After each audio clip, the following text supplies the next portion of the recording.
Yes, hello students. Today we have to do session 8. This session 8 is an extension of session 6 and session 7. It is talking about the detailed work of the psychologist and psychoanalyst that they do in our life. Well, let's understand what he's trying to tell us. Okay,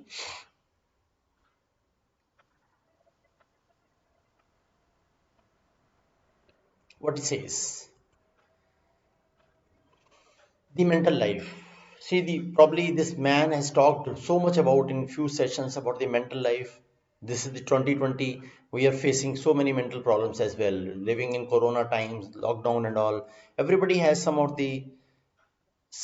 psyche problem. Okay, that can be minor, maybe major. We address it or not address it, but he's talking at length about these things, which is there in the mark in the society. What he says is psychologist is built upon the same Greek root as psychiatrist हो जाते हैं. आपको याद है psychiatrist होता साइकिया और आइटीरिया याद है आपको आइटीरिया उसने बोला था मेंटल हीलिंग होती है तो यहाँ पर बोला साइकोलॉजिस्ट भी वही हो गया साइकोलॉजी हो गया psychiatrist. Now you can understand what he says is spirit and soul and then mind. Psychiatrist the combining form is iteria.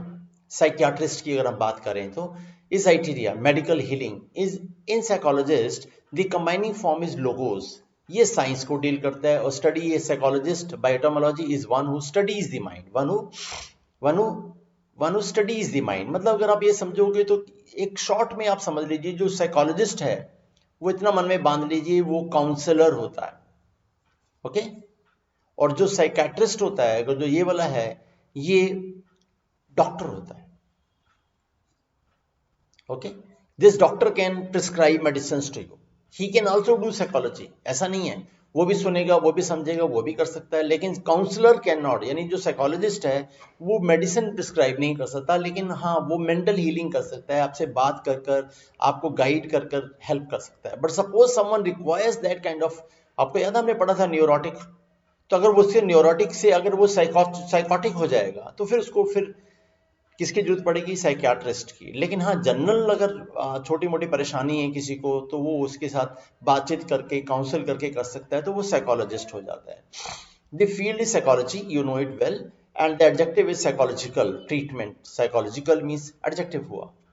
Then psyche is also an English word in its own right. हाँ psyche भी it's designates the mental life.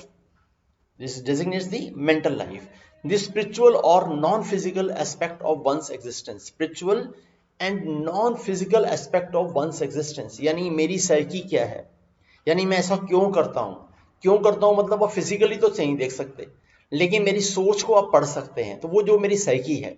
The adjective psychic refers to phenomena or qualities that cannot be explained in purely physical terms. You can understand. अब दो और दो चार नहीं कर सकते. हाँ ये ऐसा होता है. You have to accept certain things like this only. तो ये क्या है ये साइकी हो जाती है. People may be called psychic. Very good thing he is saying. कुछ लोगों को आप psychic कह सकते हो कब if they seem to possess a sixth sense. भाई सब में fifth sense हो जाती है बट किसी किसी में sixth sense भी होती है. उनको पहले ही पता चल जाता है यार कुछ होने वाला है या कुछ आपको वो आगाह कर सकते हैं तो sixth sense भी होती है लोगों में. He says कि इसके पास sixth sense होती है special gift of mind reading or any mysterious aptitude that cannot be accounted for logically. कुछ ऐसी भी मिस्टीरियस एप्टीट्यूड होते हैं जिसको तुम लॉजिकली नहीं कह सकती ऐसा क्यों है लेकिन ऐसा उनके साथ होता है. माइंड रीडिंग की हैबिट होती है वो आपको माइंड रीड करके बता सकते हैं. मतलब आप क्या सोच रहे हो आप you astonish you feel astonish कर रही है ये कैसे कह रहा है. People have that kind of like talent I से बट वो इननेट होता है वो इनबॉर्न होता है वो उसको साइकी बोलते हैं. A person's disturbance is psychic if it is emotional और मेंटल रादर देन फिजिकल. यानी किसी पर्सन को आप साइकिक बोल सकते हो अगर वो साइकिक है इसका मतलब उसके पास ये सिक्स सेंस है. लेकिन किसी को साइकिक तब भी बोल सकते हैं कि उसका मेंटल इमोशनल स्टेटस थोड़ा सा आगे पीछे हुआ है तब भी उसे साइकिक बोल सकते हैं. दोनों तरीके से यूज करा जा सकता है. Spirit we know it well, the non physical part of a person which is the seat of emotions and character. जहाँ से हमारे इमोशंस और कैरेक्टर डेवलप होते हैं उसको हम स्पिरिट बोलते हैं. कई वैसे स्पिरिट उसको भी बोलते हैं बड़ा आप उसको पॉजिटिव स्पिरिट में लीजिए हाई स्पिरिट में था वो स्पिरिट मतलब वो आपकी सोच होती है कैसे आप उसको एक्सेप्ट करते हो, बड़ा स्पिरिटेड भी हो जाता है, बड़ा लाइवली भी हो जाता है, वहां पर भी स्पिरिट यूज करते हैं, लेकिन यहाँ स्पिरिट का मतलब है आत्मिक kind of thing, where the emotion start, where the character of the person starts, वो स्पिरिट है। देन सोल, तो you know a person's moral और इमोशनल नेचर और सेंस ऑफ आइडेंटिटी, वो हमारी सोल होती है। Then phenomena, you know it well. One act is known as a phenomena, effect or situation that is observed to exist or happen, whose cause is in question, जिसके बारे में बात हो रही है, जिस एक्ट के बारे में, वो फिनोमिना है। ठीक है, अब आप सनसेट के बारे में बात करते हो जी, वो रेड क्यों होता है, तो ये क्या है, ये phenomena you are talking about. But many phenomena अगर you talk about then we say ये, अब अगर आपको ध्यान है तो हमने क्या बोला था, फिनोमिनन हमने बोला था, वो सिंगुलर होता है, और अगर आप इसे फिनोमिना बोलते हो तो वो प्लूरल होता है। ठीक है, हालांकि उसने एक फिनोमिना ही लिखा है, बट वो और बाद में कह रहा है ए फैक्ट है। ठीक है, लिखते वक्त मतलब समझने में तो हम उसे फिनोमिना ही बोलते हैं, बट ग्रामेटिकली स्पीकिंग अगर एक फैक्ट होगा तो फिनोमिनन, और ज्यादा फैक्ट होंगे तो phenomena. Okay, and then we have this account for, give a satisfactory record और explanation of anything, account for होता है। आपके टूर पर आपने आके सबमिट करे bills and all, you have to account for the expenditure, ये क्या कहाँ क्या क्या खर्चा खाया, तो वो मतलब आपका अकाउंट फॉर करना होता है। तो यहाँ पर हमें देखें जो उसका आंसर दे सकता है, psyche combines with the Greek pathos. अब ध्यान से समझिए, सफरिंग और डिसीज, पैथोस वर्ड जो है डिसीज को भी डील करता है। पैथोस के कई सारे मीनिंग आएंगे बाद में, पैथी कैसे होता है वो रिलेशनशिप को भी बताता है, लेकिन हाँ अभी मानते हैं कि वो ग्रीक पैथोस है, जिसका मतलब हम कह रहे हैं सफरिंग। पैथोस मीन्स सफरिंग से डील कर रहा है, we say that is suffering है। ठीक है, टू फॉर्म साइकोपैथिक, ठीक है, to form psychopathic an adjective that describes someone suffering from a severe mental और emotional disorder. Okay, this is noun is psychopathy होता है। तो किसी पर्सन को आप साइकोपैथिक कह सकते हो, तो साइकोपैथिक कहने का मतलब है लिटरली उसे अब्यूज ही कर रहे हो, मतलब बस कह रहे हो कि उसका मेंटल बैलेंस टोटल बिगड़ा हुआ है, वो पर्सन साइकोपैथिक है। An adjective that describes someone suffering from a severe mental और इमोशनल डिसऑर्डर हो जाता है, ऐसे लोगों को साइकोपैथिक बोलते हैं। Okay, then psychopathy is usually characterised, अब वो साइकोपैथी को डिफाइन भी करने की कोशिश कर रहा है आगे। देखिए, psychopathy is usually characterised by anti social and extremely egocentric behaviour होता है। ईगोसेंट्रिक याद है आपको जो अपने बारे में ज्यादा वरी करता है कि मैं ही सेंटर हूँ, तो अपनी सेल्फ के लिए ज्यादा ऑब्सेस्ड हो जाता है, मी फर्स्ट वाला, तो वो एंटी सोशल हो जाता है, सोसाइटी से की तरीके से बिहेव नहीं करता, ईगोसेंट्रिक हो जाता है। Psychopathic person, A psychopath sometimes called a psychopathic personality appears to be lacking an inner and moral sensor, उसके अंदर इनर कोई मॉरल सेंसर नहीं होता, एंड मतलब वो डिफाइन नहीं कर पाता कि क्या मॉरल है क्या इमोरल है, वो अपने तरीके से चलाता है। And often commits criminal acts without anxiety और गिल्ट, उनके मन में कोई गलती नहीं, उनको मन में कभी फीलिंग नहीं आती कि मैं गलत कर रहा हूँ, हिटलर जैसी बात कर रहे हैं। तो you can very well understand, आप रिलेट करके देखिए कि वो कैसा था, इतने लोगों को मारा, उसके मन में कभी गिल्ट नहीं आया। कोई कोई ऐसे मिनिस्टर है, कोई मतलब ऐसे किंग है, डिस्पोटिक जिसे बोलते हैं, they are doing all these kind of thing, but उसको कभी कभी दिल में फीलिंग नहीं आती यार मैं गलत कर रहा हूँ, इतने लोगों को मार रहा हूँ, एंड दिस इज इनह्यूमन। ऐसे लोग होते हैं psychopathic. In order to obtain immediate gratification of desire, अपनी इच्छाओं को पूर्ति करने वाला, ग्रेटिफिकेशन मतलब सेटिस्फेक्शन है, अपने डिजायर को फुलफिल करने के लिए वो कुछ भी कर सकता है, फिर उसको कोई फर्क नहीं पड़ता किसी का क्या नुकसान हो रहा है।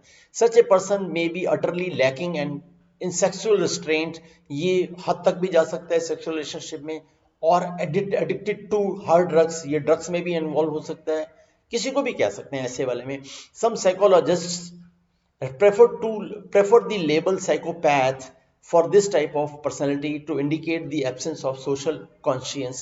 ऐसे पर्सन को आप क्या बोलते हो, जिसे हम साइकोपैथिक बोल रहे हैं, उसको सोशोपैथ भी बोल देते हैं नेचुरली, जिसके अंदर सोशल बिहेवियर की सेंस नहीं है, सिर्फ अपने लिए सोच रहा है। तो या चाहे तो आप उसे साइकोपैथ बोलिए, चाहे फिर आज से सोशोपैथ बोलिए, दोनों चीजों का मतलब वही है कि वो डिस्पोटिक, हिटलर याद रखिए। Such kind of leaders you can very well understand कि किस तरीके के लोग हैं ये।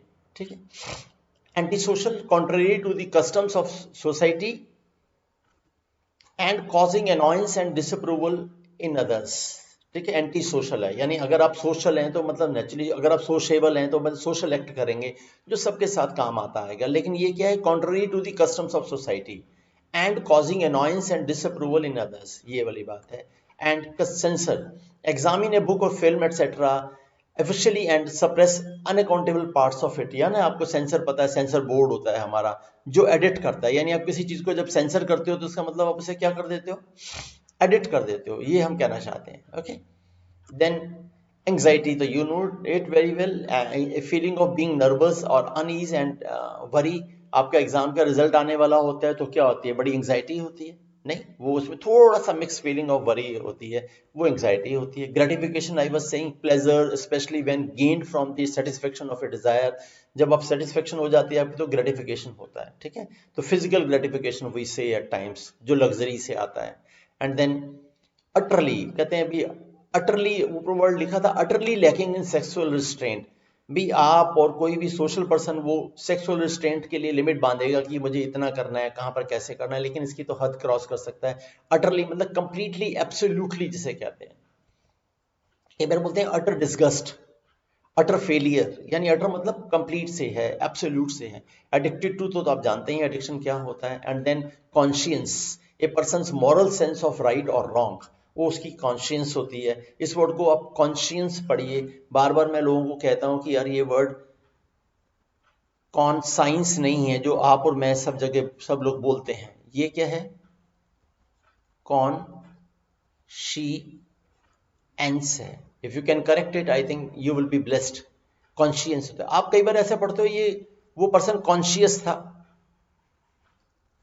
ये कॉन्शियस का मतलब होता है, ये मतलब होता है होश में होना। आप कहते हैं यार वो पर्सन ही fell on the road and then unconscious हो गया, उसे पता ही नहीं चारों तरफ क्या हो रहा है, वो कॉन्शियस और अनकॉन्शियस होता है। ठीक है, आप कई पार्टी में जाते हैं, किसी ने बड़ा ऑकवर्ड क्वेश्चन पूछ लिया तो बड़े कॉन्शियस हो जाते हैं, अलर्ट हो जाते हैं, यानी यू रियलाइज कि अब मुझे संभल कर आंसर देना, नहीं तो पार्टी में तो वैसे एंजॉय कर रहे होते हैं। यानी वो कॉन्शियंस, कॉन्शियंस जो है ये अलग है, जो आपकी आत्मा है और इनर सोल है, और वो कॉन्शियस अलग है। काइंडली दोनों को अलग अलग ध्यान रखिए। देन वी से, अब आगे समझिए, this is really a little complex, ध्यान से समझना। The root psyche combines with Greek soma. अब ध्यान से देखिए, ग्रीक सोमा, साइकी और सोमा वर्ड अगर हम जोड़ेंगे तो फिर हमारा एक वर्ड बन के आ जाएगा साइकोसोमैटिक। ये देखिए, साइको सोमा, साइकोसोमैटिक, साइकोमेंटल था, और सोमा वो क्या बोल रहा था, बॉडी होता है, क्या होता है, बॉडी होता है, साइकोसोमैटिक होता है। पहले मैं एक्सप्लेन करता हूं थोड़ा सा, let me tell it to you. Like sometimes what happens, people, many of us, when we have some kind of trouble, तो हमारे पेट में कुछ कुछ होने लगता है, मतलब हमें पता नहीं है क्या हो रहा है लेकिन होने लगता है। कईयों को लूज मोशन लग जाते हैं, और प्रैक्टिकली लूज मोशन लगे होते हैं, लेकिन उस लूज मोशन का प्रॉब्लम बॉवल मूवमेंट की डिस्टर्बेंस नहीं होता।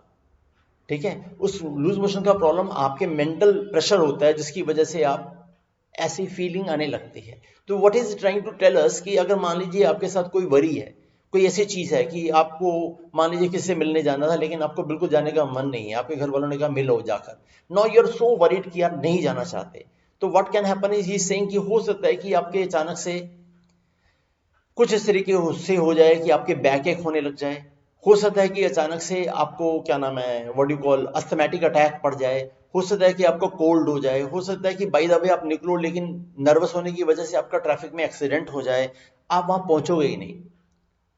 इनका कोई रीजन नहीं था। अगर आप डॉक्टर के पास जाएंगे तो उस कोल्ड को वो ये कहेगा कोल्ड तो जरूर था, लेकिन ये कोल्ड इस वजह से हुआ वो नहीं बता सकता। बायोलॉजिकल इसका कोई सिम्टम नहीं होता, ये सिम्टम साइकी से आता है। हम मेंटली इतने ज्यादा डिस्टर्ब हो जाते हैं कि हमारा बॉडीली डिसऑर्डर होने लग जाता है, दैट्स व्हाट द केस, तो साइकोसोमैटिक हो जाता है। देखिए पढ़ते हैं, the root psyche combines with Greek soma, body, to form psychosomatic, an adjective that delineates, बड़ा प्रिस्क्राइब करता है बड़ा clearly, delineates the powerful influence, now understand this, powerful influence that the mind specially the unconscious, याद है, has on bodily diseases, unconscious mind का आपकी bodily diseases के ऊपर इंपैक्ट होने लगता है। ये सबके साथ होता है लाइफ में, हम लोग इग्नोर कर देते हैं, हिंदुस्तानी हम कहते हैं कुछ नहीं हो रहा कुछ नहीं हो रहा, लेकिन कहीं ना कहीं होता है। अगर आप रियलाइज करोगे तो यू विल फील कि यार ऐसा हुआ था हमारे साथ। Thus, a person who fears the consequence of being present at a certain meeting, मान लीजिए किसी के मन में फियर है, वो मीटिंग में नहीं जाना चाहता, जो मैं आपको बता रहा था, will suddenly develop a bad cold, हो सकता है उसको बैड कोल्ड हो जाए, बैक एक हो जाए, और even be injured in A traffic accident, हो सकता है उसको एक्सीडेंट ही हो जाए भाई का, so that this his appearance at this meeting is made impossible, तो हो सकता है वो वहां पहुंच ही ना पाए। It is a real cold, it is far from an imaginary back एक। रियल कोल्ड होता है, फार फ्रॉम एन इमेजिनरी बैकएक मतलब ये रियल बैकएक होती है। End of course one can not in any sense doubt the reality of the vehicle that injured him, वो vehicle भी exist करता है जिससे उसका एक्सीडेंट हुआ था, यानी सब कुछ रियल में हुआ होता है। Yet, according to the psychosomatic theory of medicine, his unconscious made him susceptible to cold germs. जो उसका unconscious mind था, जो पीछे चल रहा था, बैक ऑफ द माइंड जिसे हम बोलते हैं, उसकी वजह से ही became susceptible to cold germs, यानी ससेप्टेबल मतलब जल्दी से अटैक हो गया, to cold germs caused the headache और forced him into the path of the car. यानी जो मेंटल साइकी है वो आपके कहीं ना कहीं बॉडी रिएक्शन को रिएक्ट करती है, आपको कंट्रोल करती है। कई बार आपने सुना हो लोग कहते हैं यार पॉजिटिव थिंकिंग करो, हमेशा ये मानो कि I can I can I can, अपने आप को रोज सुबह उठकर ये रियलाइज कराओ कि यार मैं कर लूंगा, तो ये आप कर लोगे तो फिर आप कर ही लोगे, वो आपके अंदर वैसी पॉजिटिव फीलिंग आने लगेगी। कई बार होता है जब हम बहुत प्रेशर में होते हैं, let me tell you my experience, बहुत प्रेशर में तो आपको नहीं काम करने का मन कर रहा, यू आर वेरी लो, लेकिन फिर आपको लगता है यार करना तो है ही है, तो जब आपके मन में आता है करना ही है तो आप अपनी बॉडी को झटका देते हो, फिर एकदम से इरेक्ट हो जाते हो, फिर कहते हो चल यार देखते हैं, चल यार देखते हैं, तो फिर काम होने लग जाता है। यानी what you did, mental psyche, जब चल यार देखते हैं तो शोल्डर आपके इरेक्ट हो गए थे, और जब आपको लग रहा था नहीं होगा तो ऐसे डल हो गए थे, ये कैसे हुआ, मेंटल। तो यानी पीपल हैव बीन सेइंग कि पॉजिटिव थिंकिंग करिए, जितने भी आज की डेट में ये मोटिवेशनल गुरु मार्केट में आए हुए हैं वो सब क्या सिखा रहे हैं, अपने आप को समझाओ, अपने आप को बार बार ये क्लियर करवाओ कि नहीं मैं कर सकता हूँ, मैं कर सकता हूँ, कुछ नहीं होता। ठीक है, पॉसिबिलिटी है कि आपके सोचने पर भी ना हो, लेकिन पॉसिबिलिटी बहुत ज्यादा है कि आपके सोचने पर होने लग जाए। तो यानी आपको अपने मेंटल को, जो आपकी बॉडी चीजों को कंट्रोल कर रहा है, उसके लिए आपको हैंडल कराना है। इसी चीजों को हम क्या बोलते हैं, साइकोसोमैटिक इलनेस हो सकती है, साइकोसोमैटिक इसके एक्शंस होते हैं। Now what is a psychosomatic disorder actually exist in so far as systems are concern. ठीक है, जहां तक सो फार की अगर मैं बात करूं, इन सो फार मतलब so far as symptoms are concern, ठीक है, चाहे वो सिम्टम हेडेक हो जाए, एक्सेसिव यूरिनेशन हो जाए, पेन्स हो जाए, पैरालिसिस हो जाए, हार्ट पाल्पिटेशन हो जाए, ऐसा होने लगता है दिल बहुत ज्यादा तेज से धड़कने लगता है, yet there is no organic cause within the body. Body में कोई ऑर्गेनिक कॉज नहीं मिलेगा, अगर आप उसका लेबोरेटरी में टेस्ट करा लोगे तो कोई भी ऐसी एलिमेंट नहीं होगी कि जी आपका ये एंजाइम बढ़ गया था और ये एसिड बढ़ गया था, नहीं, ऐसा कुछ नहीं मिलेगा। The cause is with in the psyche, the mind, mind के साथ होता है। ठीक है, आप जो पढ़ रहा है, जो समझ रहा है, जो सुन रहा है, मेरी उससे रिक्वेस्ट है, don't take it very lightly, this kind of illness is there in the market, हम लोगों के साथ होती है, हम उसको इग्नोर मारते हैं। इग्नोर मारना अच्छी बात है as far as you are positive, but अगर आप नेगेटिव हो जाओगे तो फिर प्रॉब्लम हो सकती है। केसेस तो सुशांत सिंह राजपूत जैसे आपने देखे ही हैं। अब ये कहां से आते हैं, कैसे होता है, it can happen with me also, with you as well. तो when you have these kind of problems, kindly think positive. Think positive is the one mantra you can uplift your courage. Okay, delineate करना, describe और indicate precisely होता है। Then back एक, आपको पता ही है, prolonged pain in one's back हो जाती है, बैक एक होती रहती है आप अगर उल्टा सीधा बैठेंगे या ज्यादा देर पड़ेंगे एक ही पोस्चर में बैठकर। देन ससेप्टेबल, मैंने बोला था, likely to be influenced और harmed by a particular thing, किसी से जल्दी अटैक हो जाना, ससेप्टेबल हो जाता है। एंड देन पल्पिटेशन, पल्सेशन होने लगती है, दिल तेजी से धड़क रहा है, पल्पिटेशन वो माइंड में भी होती है, कई बार आपने देखा हो यहाँ पर इस तरीके से पल्पिटेशन हो जाती है।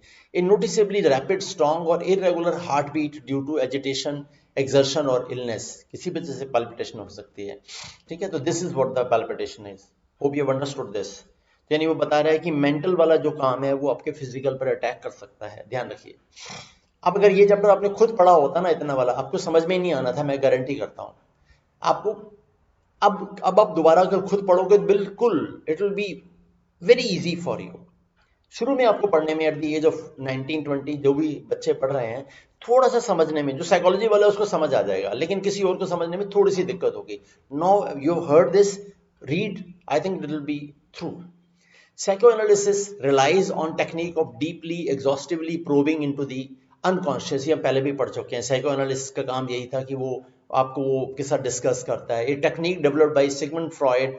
In oversimplified terms, the general principle of psychoanalysis is to guide the patient to an awareness of the deep-seated unconscious cause of anxiety. वो उसको पुश करता है कि तुम उस एंग्जाइटी का डीप रूटेड तुम्हारे मन में वो डर कैसे बैठा, तुम्हारे मन में ये बात कैसे आई, ये फोबिया कैसे तुम्हारे मन में डेवलप हो गया, उसको डील करने के लिए पुश करता है. फियर्स, कॉन्फ्लिक्ट्स एंड टेंशन के लिए. once found exposed to the light of day, एक बार आपको रियलाइज हो गया, ओ यार तभी ऐसा हुआ था, अच्छा. It can happen with anyone, you and me. Okay, एक बार आपको वो पता चल जाए, once found expose to the light of day and thoroughly understood, claim the psychoanalyst ऐसा कहते हैं, these causes may vanish like a light snow that is expose to strong sunlight. जैसे सनलाइट आती है तो वो थोड़ी सी स्नो होती है, एकदम उड़ जाती है, वैसे ही आपकी प्रॉब्लम जो आपके इतने सालों से है वो 1 मिनट में खत्म हो सकती है. यानी मैथमेटिक्स आपको नहीं आ रहा, आपको आता तो है लेकिन देखकर आप घबरा जाते हैं, तो यार उसका रीजन क्या है? अच्छा, रीजन कुछ होगा, 6 में टीचर ने मारा होगा, या हो सकता है कि आपको ढंग से ना पढ़ाया गया, हो सकता है आपको ट्रिग्नोमेट्री से डर लग रहा हो, लेकिन आप लॉजिक्स तो समझ ही गए हैं, तो डोंट वरी अबाउट दैट.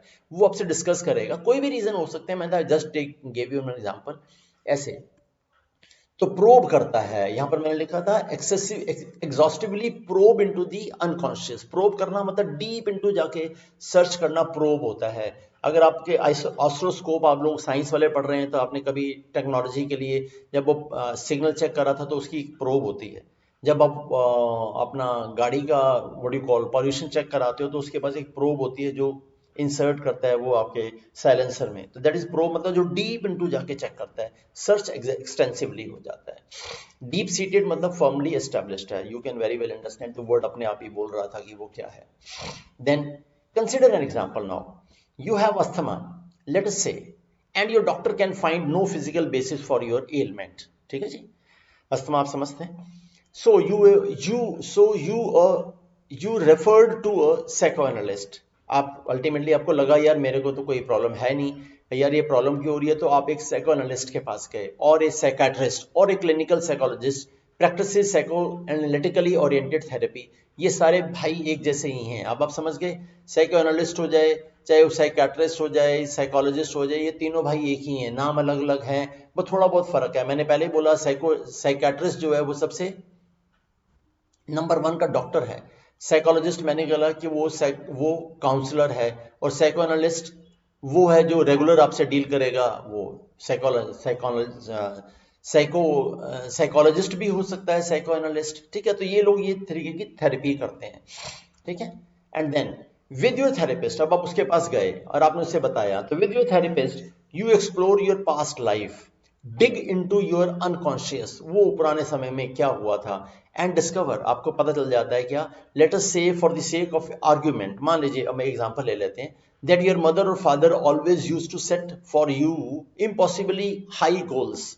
जो बच्चे ने 95 लिया, पेरेंट कहते हैं 99 क्यों नहीं आए, 99 आ गए तो यार एक नंबर और हो जाता, तुम्हारा एसआरसीसी में एडमिशन हो जाता, तुमने गलत किया, तुम पढ़े नहीं, ये नहीं, मतलब पेरेंट्स मान लीजिए ऐसे किसी बच्चे को स्कोल्ड कर रहे हैं. No matter what you accomplish in school, it was not good enough. आपने कितना भी बढ़िया किया, पेरेंट्स ने कहा यार ये तो कम है, दूसरे बच्चे तो बढ़िया कर रहे हैं. इन योर मदर्स और father's opinion, and such opinions were always made painfully clear to you, आपके मुंह पर कही गई. हो सकता है पेरेंट्स ने समझा कि बच्चे के 5 मार्क्स कम आए हैं तो अगली बार वो आपके साथ पढ़ाएंगे, लेकिन आपके मुंह पर कह रहे हैं कि तेरे नंबर कम आए हैं, तेरे दोस्त के ज्यादा आ गए हैं, तुम ऐसा नहीं कर रहे, तो parent child can feel depressed, distress हो जाता है. You could do better if you were not so lazy, ये आपके पेरेंट्स ने बोला आपको. एग्जांपल ले रहा है, as a child you built up certain resentments and anxieties because you seemed unable to please your parents. तो क्या हुआ, आपके मन में एक बड़े रिजेंटमेंट, अनॉयंस आ गई, आपके मन में गुस्सा आ रहा है, और आपके मन में एंग्जाइटी भी हो रही है कि ऐसा क्या करूं मैं अपने पेरेंट्स को खुश कर पाऊं. ठीक है. And this will sound far fetched, हो सकता है आपको मेरी बात बड़ी मतलब सही ना लगे, फार फेच्ड लगे कि यार ऐसा नहीं हो सकता. फार फेच्ड का मतलब दूर की बात है, आपको ऐसा लगे कि दूर की कौड़ी है, लेकिन ऐसा नहीं, सच बात है. वो कहता है तुम्हें हो सकता है कि this will sound far fetched, but it is perfectly possible क्या, as a result you became as asthmatic. ठीक है, अगर आपके पेरेंट आपको बार बार ऐसा कह रहे थे, ऐसा कह रहे थे और आप ऐसा हो गया, तो अल्टीमेटली अब क्या आप अस्थमेटिक हो जाते हो? आप कहते हो यार ऐसा नहीं है, तो वो आपको बताता है how else were you going to get the parental love. भाई जब आपको ऐसे केस में आपके 96 आए थे, 200 नहीं आए, पेरेंट आपको स्कोल्ड कर रहे हैं, ये कर रहे हैं, तो सुबह आप उठे आपको फीवर हो गया, ठीक है, आपको क्या नाम है, कोल्ड हो गया या अस्थमा हो गया, बहुत ज्यादा खांसी आ रही है, तो parent will then come running to you and then they will take care of you, the love you should have got otherwise at 96 now you are getting. तो क्या हुआ, आपकी बॉडी के ऊपर उसका इम्पैक्ट हो गया। This will sound far fetched but it is perfectly possible. As a result you became asthmatic. How else were you going to get the parental love, the approbation, approval, the attention you needed, and that you tell you were not receiving, जो तुम कह रहे हो कि तुम्हें नहीं मिल रही थी, अब मिलने लगी। ऐसा बहुत बार होता है हम बच्चों के साथ, जब हम छोटे थे अचानक से डांट पड़ी और हमें फीवर हो गया सुबह तक। कितनी बारी आपने मूवीज में देखा, आपके मेरे साथ भी हुआ है। ये वही है जो साइकोसोमैटिक बता रहा है। In your sessions with the therapist, you discover that your asthma is emotionally rather than organically based. Your ailment is psychogenic. Now he is giving you another word for that. Psychogenic है और of psychic origin है, ठीक है। और the terms are used more or less interchangeably, although they differ somewhat in definition. Psychosomatic बोलो या psychogenic बोलो, psychogenic genesis से आया है, आगे शायद बता भी रहा है। Resulting from the interaction of the mind and body. Psychogenic is built on psyche plus psyche, तो आपको पता ही था, plus genesis means birth हो जाता है, यानी जो माइंड से बर्थ हुआ हुआ है वो साइको, उसको चाहे आप साइकोसोमैटिक बोलो चाहे आप उसे साइकोजेनिक बोलो, दोनों ही ऐसी वाली एलिमेंट्स होती हैं। Hope you have understood. Dig into करना बहुत ज्यादा प्रोबिंग काइंड ऑफ हो जाता है, फार फेस्ट अनकन्विंसिंग लग रहा है आपको, एंड रिजेंटमेंट मतलब बिटरनेस होता है, अनॉयंस होता है, इंडिग्नेशन होता है, एंड अप्रोबेशन इज अप्रूवल है, प्रेज है। उसने बोला था ना how else are you going to get this approbation, तो यानी वो अब आपको प्रेज मिलने लगी, नहीं बेटा कोई बात नहीं 96 का भी है, चलो अगली बार ध्यान रखना। ये मम्मी डैडी पहले भी कह सकते थे लेकिन उनको नहीं आ रहा था कहना, इस वजह से प्रॉब्लम हो गई है। ठीक है, आप जो यंग बच्चे हैं कल को पेरेंट बने तो kindly take care of this कि ऐसा ना करें। ठीक है, एक और वर्ड देखिए, एक पोम है, मैं 10th क्लास में जब हम पढ़ाते हैं तो उसमें एक पोएम है अमांडा करके, किसी के पास वक्त हो तो निकाल के देखना, you read that poem. Child is into some other world when the mother is scolding the child. आप पढ़ना, this is very good poem and this is telling you, this will tell you कि कैसे हमारे ऊपर उसका impact होता है जब हमें कोई इस तरीके से अनड्यू प्रेशर डाल रहा होता है। वो टीचर भी हो सकते हैं, not only parents, anyway. And your treatment, क्या ट्रीटमेंट है जी इस अस्थमा का? No drugs, no surgery, these may help the body not the emotions. ठीक है, instead you work out. This is the term used in the psychoanalytic early trauma. आप कहते हैं कि early trauma in talk, in remembering, in exploring, in interpreting, in reliving childhood experience. आप बस उसको experience करिए, कैसा हुआ था, क्यों हुआ था, ऐसा हुआ था, आपको समझ आने लगेगा। And if your asthma is Indeed psychogenic और psychosomatic, therapy will very likely help you. Your attacks may cease either gradually or suddenly. धीरे धीरे आप उसमें ठीक हो जाएंगे। फ्रॉडियन थेरेपी, अभी हमने बताया सिगमंड फ्रॉइड की बात कर रहे हैं, तो वो सिगमंड फ्रॉइड की जो थ्योरी है, Freudian therapy is less popular today than formerly. पहले काफी ज्यादा होती थी, ये मतलब ये फ्रॉइड तो जर्मन का है और ये तो हिटलर के टाइम पर हुआ है। ठीक है, फ्रॉइड के पास हिटलर की फैमिली के बहुत सारे लोग जो हैं ट्रीटमेंट करवाया करते थे, यानी जब शेक्सपियर था और जब कीट्स था वो छोड़कर भाग गए थे, Shakespeare sorry what you call Einstein था और कीट्स था, ये जर्मन छोड़ के भाग गए थे अमेरिका, उनको पता था कि he can trouble them. But Freud never left because उसकी फैमिली के बहुत सारे लोग इसके बाद ट्रीटमेंट कराते थे, ये जो भी साइको एनालिसिस का था, तो इसलिए हिटलर ने कभी भी फ्रॉइड को कुछ नहीं बोला, मतलब he is considered the father of psychology. Freudian therapy is less popular today than formerly. Many newer therapies are there, Gestalt, biogenetic or transactional analysis, बहुत सारी हैं। To name only a few claim to produce quicker results. हो सकता है कुछ हो जो अच्छा रिजल्ट देती हैं और कुछ ना भी देती हैं, मतलब और भी थ्योरीज आ चुकी हैं।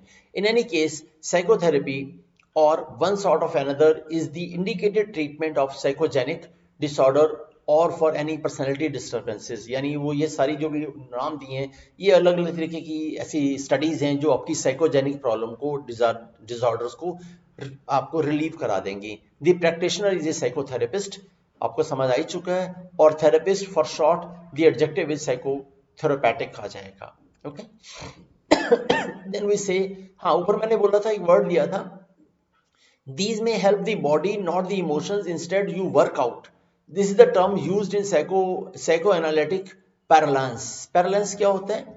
उस पर्टिकुलर ट्रेड की वो लाइन लैंग्वेज होती है। नीचे लिखा है parlance is a particular way of using words, especially one common to those in a subject. जैसे कि हम बोलते हैं मेडिकल पैरालांस है, कभी आपने कभी देखा है डॉक्टर्स कभी आपस में बात करते हैं तो उनकी टर्मिनोलॉजी बिल्कुल टेक्निकल हो जाती है, आपकी समझ में नहीं आता वो क्या बात करता है, बात तो छोटी कर रहा होता है लेकिन वो अपने टर्म में बात करते हैं, दैट इज मेडिकल पैरालांस होता है। तो ऐसे फिर लीगल पैरालांस भी हो सकता है, तो इस तरीके से साइकोएनालिटिक का भी पैरालांस होगा, यानी उसकी वो टाइप की language. Okay and then cease, तो यू नो कम और bring to an end, stop हो जाता है। सीज फायर आपने समझा है, आपने क्या I can sees your movement हो जाता है, तो यानी वो सारा सीज हो जाता है। तो hope you understand now in the session, this is the end of your session 8। We have went in deep into this कि वो साइको एनालिस्ट कैसे काम करता है, साइकोजेनिक क्या होता है, साइकोसोमैटिक क्या होता है। Probably after this now he will not talk about psychology, he has talked enough. आपके बाद इस सेशन के बाद शायद ही कभी दोबारा इसके बारे में बात करें, लेकिन यहां तक उसने आपको डीप इनटू दिस की साइकोजेनिक और साइकोएनालिस्ट क्या होता है he has talked about. Kindly revise this and if any trouble you can contact me, I always give my number, you are always there, you can speak to me on WhatsApp as well, and otherwise you can leave your comments on your videos, those who are watching. Thank you very much, God bless you my dear.